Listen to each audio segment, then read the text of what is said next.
What? I guess I know, man. Over here, we have pretty much.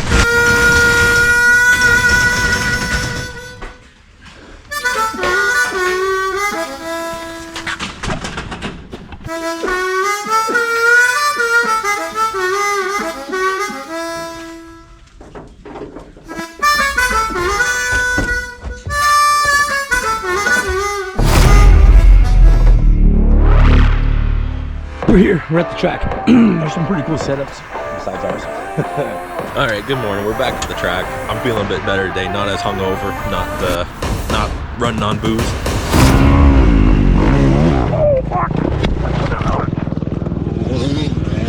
They changed it around a little bit. Now, this is the beginner class that I'm in. Nathan's going intermediate. I might go intermediate also because the dude was like really saying that there'll be a lot of kids and stuff in my class. So I don't know. I'm just gonna try to roll it successfully, maybe get there.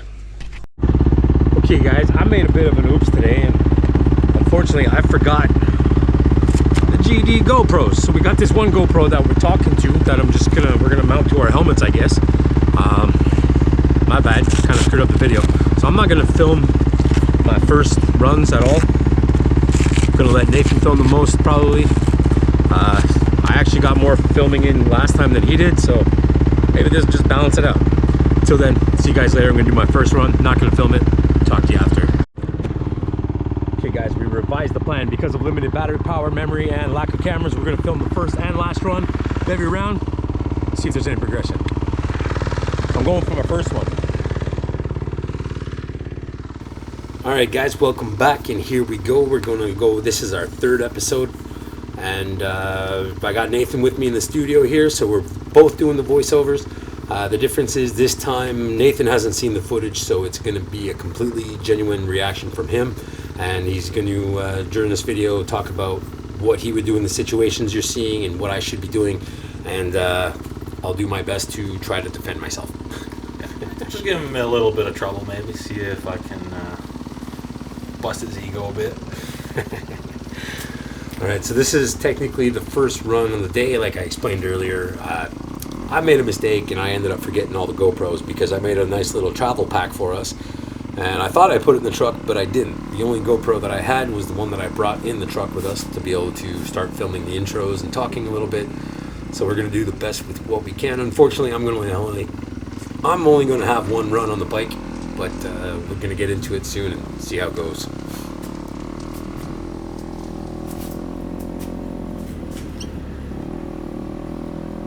I checked my band there, that's why you saw me stick my wrist out. Usually he doesn't do that, but for some reason this week and last week they've been on it.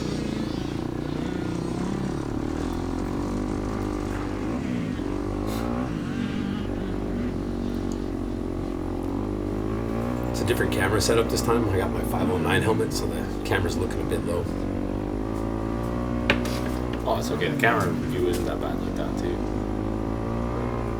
I usually like it when it's a little bit low because you can actually see what you're doing with your hands and everything. Yeah, you just can't see what's coming up so much. And as you can see, this is an early run on the day because the track conditions are really nice. It's freshly groomed and no big ruts or anything yet. And I find myself personally, I kind of like it with no big ruts because then I can just make up my own path and kind of ignore the ruts. And that progressed later on in the day too, where I just started basically ignoring all the ruts and just making my own line and trying to stay stable and trying to stay in one direction. That probably comes too from riding on the flat track in the back there at the bush. Not too many ruts that we made. So. Yeah, back at our track here too is also mostly clay, so it's a super hard surface. But out at Franklin, a lot of sand, very loose. You can really sink your tires into it. If you guys go back and watch the last video I made of me riding, I sunk my tire so bad I ended up going over the handlebars.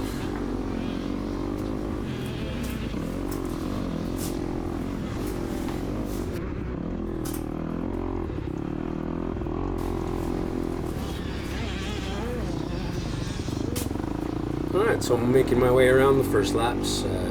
Nathan's not being too hard on me yet, so this is technically a sight lap though too, so we never really go too hard on the sight lap. I'm giving him the benefit of the doubt for the first one. Yeah, every other lap is only a little bit faster. It's not really a big difference.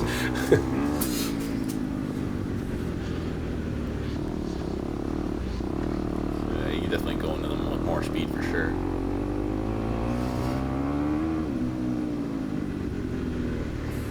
That was the thing too. I felt like I was doing pretty good, and then I'll put up the clips that you filmed from the outside after, and then I realized how bad everything was, how my posture, where my elbows were, where I was standing, sitting, the way I was, just everything was like kind of wrong.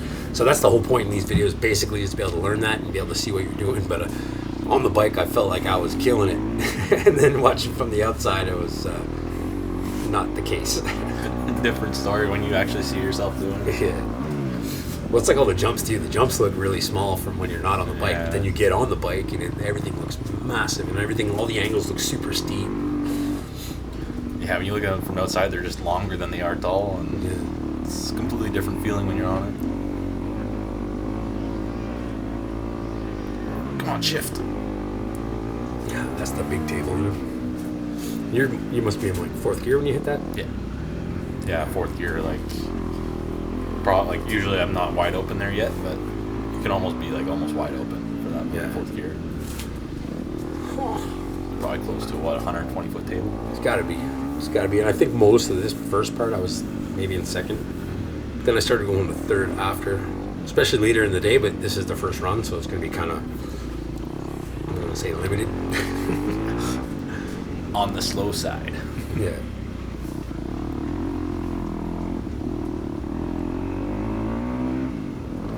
All right, sight lap is complete, so now it's time to boogie.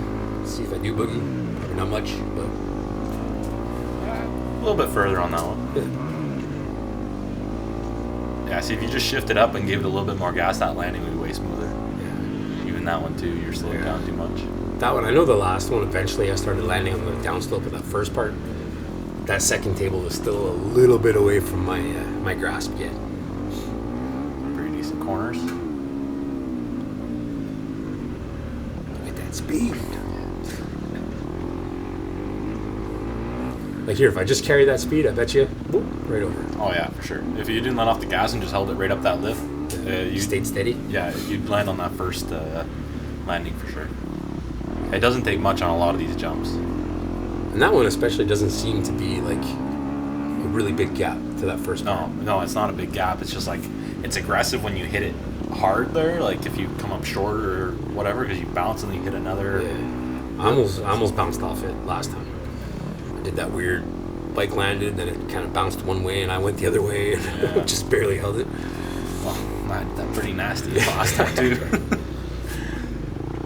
Yeah, we'll get to that in a bit, but we got an example to show you what that's like when you bounce from one side to the other and the bike seems to be going a different direction and everything goes to the outfield.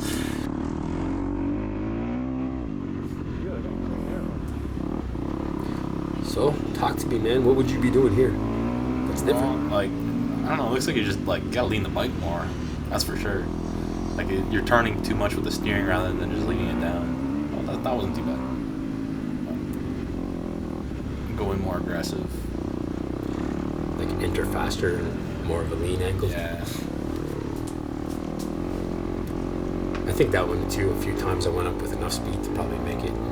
Well, that one there, that double, you don't need much speed to make it clear. It's just all you got to do is basically come out of the corner and like third gear, just open it up a little bit and bounce over it. Like you really don't need much speed for it. So you're like halfway in third, maybe? Yeah, something like that. If that, yeah.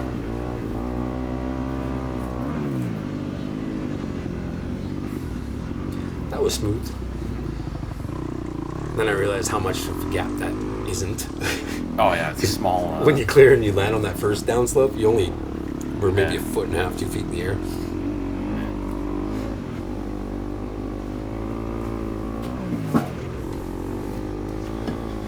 Yeah, getting there, you can just, I know you're just going small there on the jumps for now, but you could still hit it bigger. There's one little hump in the center of it where you kind of land a bit smoother. That wasn't a bad lean. No, that was pretty good.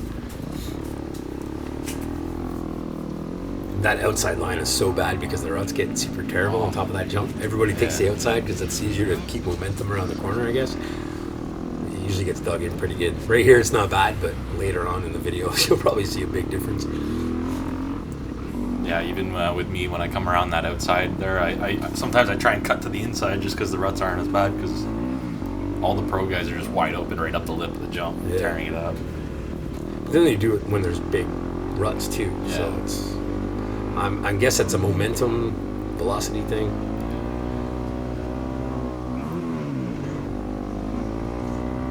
That wasn't too bad. Yeah, one thing I'm noticing right now too is like you're really bringing the bike up underneath you. Yeah. What you should do is up the jump, like kind of stay like more solid, and then right up in the air too. You want to keep your legs a bit more straight, I think. Yeah. So you say I'm on the face of the jump, I'm letting it come up? Well, Like I should be compressing like the spring issue? in the air, well, up.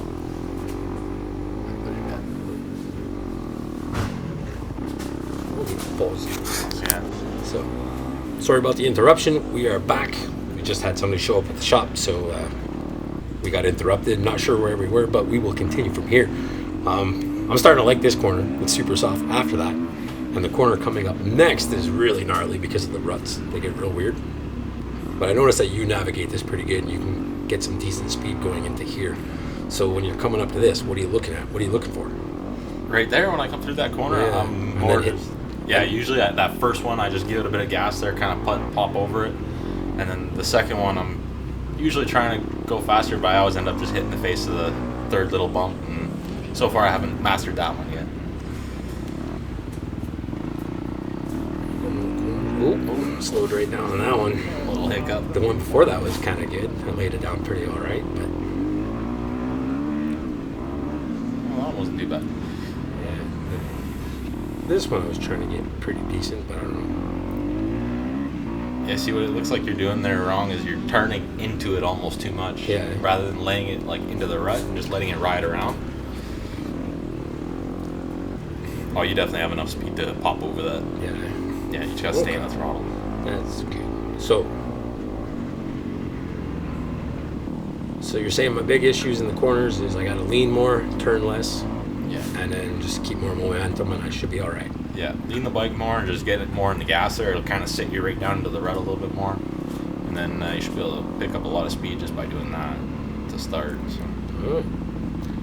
Okay, so that sums up this. I didn't do a final thoughts on this video because we ran out of batteries and stuff, so the next section coming up is I give my final thoughts in the shop here later on, and we're gonna add that in, and in the next video we're gonna get to Nathan's riding session on his CRF 250R.